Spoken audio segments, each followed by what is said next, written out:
ওই যে বলি না মহামারীর ভাইরাস, অমুক ভাইরাস তমুক ভাইরাস, এই ভাইরাস আরো সামনে আছে বাকি এখন।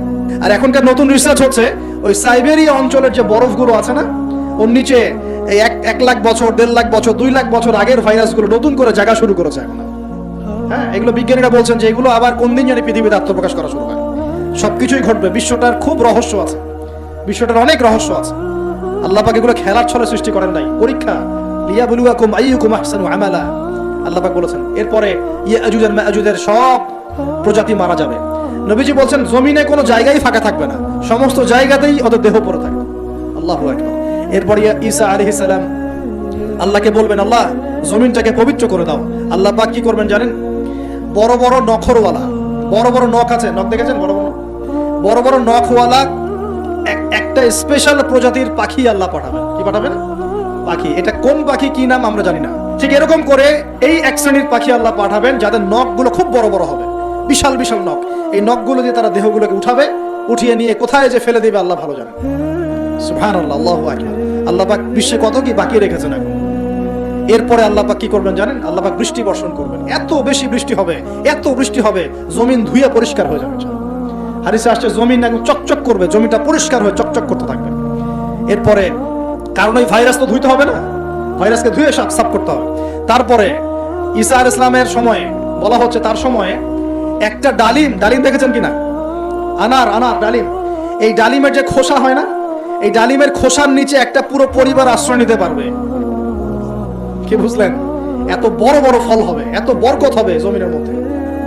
কখন বরকত হয়? যখন একটা জনপদের অধিবাসীরা আল্লাহর সামনে আত্মসমর্পণ করে, তখন আল্লাহ বরকত দেন। আমরা কি আত্মসমর্পণ করছি? এই জন্যই তো অর্থনৈতিক মন্দা চলছে। এমনি নাকি? সুদ খাচ্ছেন, দিব্যি ঘুষ খাচ্ছেন, দুর্নীতি করছেন, জেনা করছেন, মানুষের সম্পদ আত্মসাৎ করছেন, মাপে কম দিচ্ছেন, আবার নামাজও পড়ছেন, মাশাআল্লাহ। তো বরকত কোত্থেকে আসবে? তো বরকত কখন আসে? যখন একটা কম আল্লাহর সামনে সম্পূর্ণ আত্মসমর্পণ করে। একটা ডালিম হবে, এটা রূপকথা নয়, এগুলা গাল গল্প বলছি না। এই প্রতিটা কথা আল্লাহ পাকের ওহী থেকে আসছে, এর একটা কথা মিথ্যা হবে না ইনশাআল্লাহ তাআলা। বিশ্ববাসীরা দেখবে একটা ডালিমের নিচে একটা পরিবার আশ্রয় নিতে পারবে। এত স্পেসিফিকলি বলা হয়েছে হাদিসগুলোতে। নবী সাল্লাল্লাহু আলাইহি ওয়াসাল্লাম বলেছেন যে 10 জন ঘোড়সওয়ার, কয়জন ঘোড়সওয়ার? 10 জন ঘোড়সওয়ার বের হবে ইমাম মাহদীর সময়, যারা খোঁজ নিতে যাবে যে দেখি দাজ্জাল বের হয়েছে কিনা। ঘোড়ায় করে খোঁজ নিতে যাবে, দেখি দাজ্জাল বের হয়েছে কিনা। ওই 10, নবীজি বলছেন আমি ওই 10 জনের নামও জানি, ওদের বাবার নামও জানি। সুবহানাল্লাহ। এত স্পেসিফিক জ্ঞান দেয়া হয়েছে আল্লাহর পক্ষ থেকে নবী সাল্লাল্লাহু আলাইহি ওয়াসাল্লামকে। তার হাদিস থেকে বলছি, এই ডালিমের নিচে পরিবার আশ্রয় নিতে পারে। তো অনেকে হয়তো হাসবে, কি বলে এটা উল্টাপাল্টা কথা, তাই না? নাস্তিকরা মনে করতে পারে যে হাসবে, আরে হাহারি এক দিয়ে রেখে দেবে। এখন মানুষ ফেসবুকের মতো চিন্তা করে, ফেসবুকের মতো হাসে, ফেসবুকের মতো কাঁদে। মানুষ এখন রোবটিক হয়ে গেছে। ঠিক আছে, আচ্ছা। তো এরপর কি? এরপরে বরকতের এই সময়টা শেষ হয়ে যাবে কখন? যখন মানুষ আবার সেই জিনা, পাপ, শিরিক, কুফর এগুলোতে লিপ্ত হবে। আল্লাহ রাসূল বলছেন এমন একটা মানুষও বাকি থাকবে না, একটা মানুষও না যে খালি লা ইলাহা ইল্লাল্লাহ কালিমাটা পড়তে জানে, এমন একটা মানুষও বাকি থাকবে না। বলেন নাউযুবিল্লাহ। ওরা হবে এই পৃথিবীর সবচেয়ে নিকৃষ্ট মানুষ। ওদের চেয়ে নিকৃষ্ট কোনো মানুষ এই পৃথিবীতে হবে না। এখনো কি এরকম সময় আসছে? আসে নাই। এখন কি লা ইলাহা ইল্লাল্লাহ আছে না? আছে, হ্যাঁ। হয়তো তার পূর্ণাঙ্গ প্রয়োগটা নাই, কিন্তু কালিমা তো আছে কিনা? তখন নবীজি বলছেন এমন একটা যুগ আসবে যে লা ইলাহা ইল্লাল্লাহ বলার মতো একটা মানুষ খুঁজে পাওয়া যাবে না। আর মানুষ রাস্তাঘাটে কুকুরের মতো জিনা করবে। রাস্তাঘাটে কুকুর যেমন সঙ্গম করে না রাস্তাঘাটে, ওই রকম করে মানুষ রাস্তাঘাটে জিনা করবে। ওই সময় আল্লাহ রাব্বুল আলামিন পশ্চিম দিক থেকে সূর্য উঠাবেন। কোন দিক থেকে? সূর্য সত্যি পশ্চিম থেকে উঠবে। পৃথিবী একদিকে ঘুরছে না এখন? কে জানে আল্লাহ পাক পৃথিবীর ঘূর্ণন থামিয়ে উল্টা দিকে ঘোরাতে পারেন না? অবশ্যই পারেন। আল্লাহ পাকের জন্য এটা খালি বলা, কুন ফায়াকুন, হয়ে যাও, ব্যাস। আমি কয়েকদিন আগে রিপোর্ট দেখেছি, পৃথিবীর নিচে কিন্তু আগুনের স্তর আছে। আচ্ছা, জানেন তো? পৃথিবীর নিচে আগ্নেয়গিরিগুলো আছে। পৃথিবীর ভিতরেও একটা ঘূর্ণন হয়, সেই ঘূর্ণনের দিক পরিবর্তন হচ্ছে দিন দিন, এমনটা রিপোর্ট এসেছে। দেখেন, আপনি ইন্টারনেট ঘাটাঘাটি করেন। আর অনেকে রিপোর্ট করছে যে পৃথিবী আগে যে গতিতে ঘুরতো, এখন পৃথিবীর ঘূর্ণন গতি একটু বেড়ে গেছে। দেখেন রিপোর্ট দেখেন। ঘূর্ণন গতি বেড়ে যাওয়ার মানে হচ্ছে টাইম দ্রুত পাস করবে। আর শেষ জামানার হাদিস এটাও আছে যে সময় দ্রুত পাস করবে, আছে না? এটা হাদিস আসছে। তো প্রিয় ভাইরা, এই সময় মানুষ খারাপ হওয়া শুরু করার পরে এমন খারাপ হবে, আল্লাহর নাম নেওয়ার মতো কোনো মানুষ থাকবে না, আল্লাহ বলার মতো কোনো মানুষ থাকবে না। তখন পশ্চিম দিক থেকে সূর্য উঠবে। কিভাবে কিয়ামত হবে? নবীজি বলছেন একজন ব্যক্তি পানি খাওয়ার জন্য পাত্রটাকে মুখের সামনে নিবে, পানি গিলতে পারবে না, কিয়ামত হয়ে যাবে। ইযা ওয়াকাআতিল ওয়াকিআ লাইসা লিওয়াকাআতিহা কাযিবা আল কারিআতু মাল কারিআ ওয়া মা আদরাকা মাল কারিআ। আছে না? আম্মা ইয়াতাসাআলুন আনিন নাবাইল আযীম। কত সূরা আছে কিয়ামত সংক্রান্ত, পড়ে দেখেন। ইযা যুলজিলাতিল আরদু জিলজালাহা ওয়া আখরাজাতিল আরদু আসফালাহা ইযা শামসু কুওয়িরাত ওয়া ইযা নুজুমু কাদারাত। এই সূরাগুলো পড়ে দেখেন। আম্মা পারার শেষ পারাটা যেটা 30তম পারা, এর সূরাগুলো পড়ে দেখেন, কিয়ামত চোখে দেখতে পারবেন ইনশাআল্লাহ। সিংহায় ফুঁক দেওয়া হবে। আল্লাহ পাকের ফেরেশতার এত ক্ষমতা আল্লাহ দিয়েছেন, একটা ফুয়ে পুরো মহাবিশ্ব ধ্বংস হয়ে যাবে ইনশাআল্লাহ। চারটাখানি কথা নাকি? দ্বিতীয় ফুৎকারে আবার সবাইকে জীবিত করা হবে। এবং এই যে দুনিয়ার জীবনটা আমরা কাটাচ্ছি, এই 30, 40, 50, 60, 100 বছরের জীবন, এই জীবনের এক একটা হিসেব আল্লাহর সামনে দাঁড়িয়ে সেদিন দেওয়া লাগবে। অতএব এই দুনিয়ার জীবনটাতে প্রস্তুতি গ্রহণ করি। যেমন ধরেন, মনে করেন আমাদের সংকট হয়েছে, এখন আমরা বহির্বিশ্বের কোনো দেশের কাছে গেলাম, গিয়ে বললাম যে আমাদেরকে লোন দেন। ওরা কি এমনি এমনি লোন দিবে? এমনি দিবে? যাও, তোমাকে 10 কোটি টাকা এমনি এমনি দিয়ে দিলাম, $1000 বিলিয়ন এমনি দিবে? কখনো এমনি দিবে না। বরং সে একটা সুদ ফিক্স করবে, হয় 10%, না হলে 12%, না হলে 20%, ও সুদ ফিক্স করবে। যখন সুদটা ফিক্স করে দিবে, তখন এই সুদটা শোধ করতে হবে আপনার শ্রম দিয়ে ওই সুদটাকে শোধ করতে হবে। শ্রম কি শুধু এমপি মন্ত্রীরা করবে, নাকি শ্রম আপনিও করেন? আপনাদের শ্রম থেকে এটাকে তুলে নিয়ে শোধ করতে হবে না? এটাই হচ্ছে সুদ ভিত্তিক অর্থনীতির সবচেয়ে মারাত্মক দিক। এতে করে ওরা ধনী হবে দিন দিন, আর গরিবরা আরো গরিব হবে দিন দিন।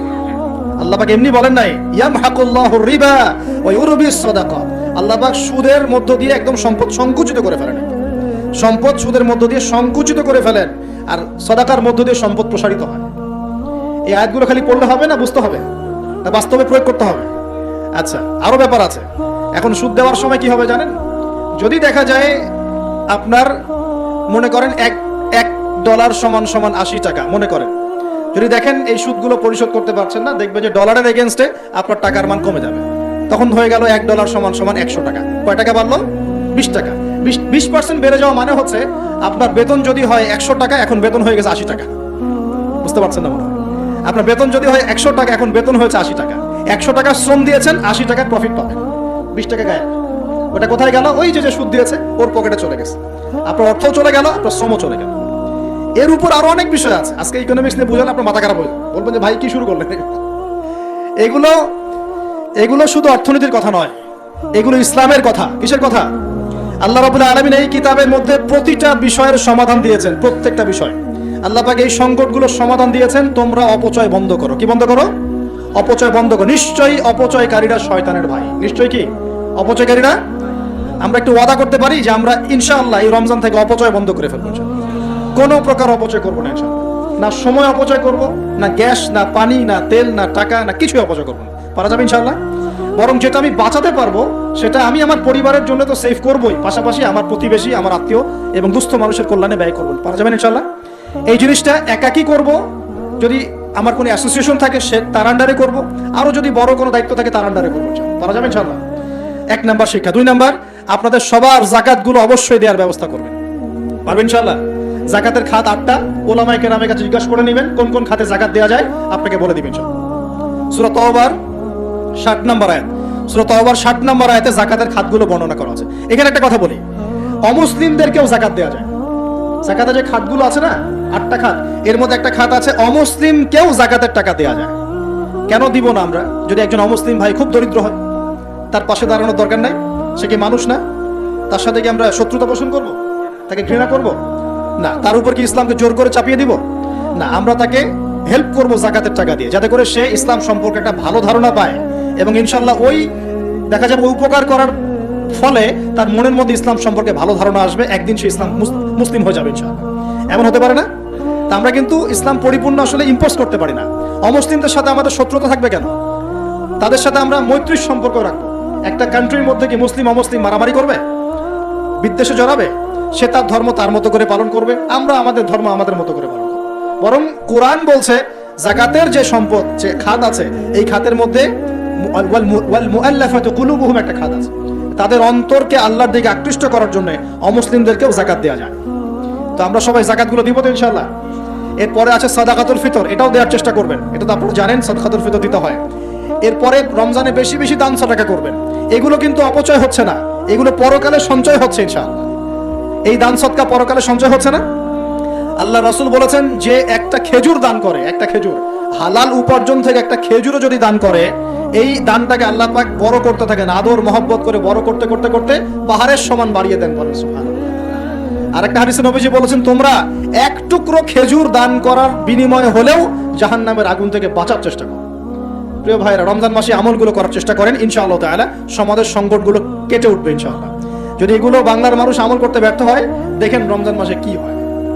আল্লাহ না করুক, তবে ভয় করছি রমজান মাসে একটা অর্থনৈতিক সংকট হয়ে যেতে পারে। আল্লাহ পাক আমাদেরকে বোঝার তৌফিক দান করুন।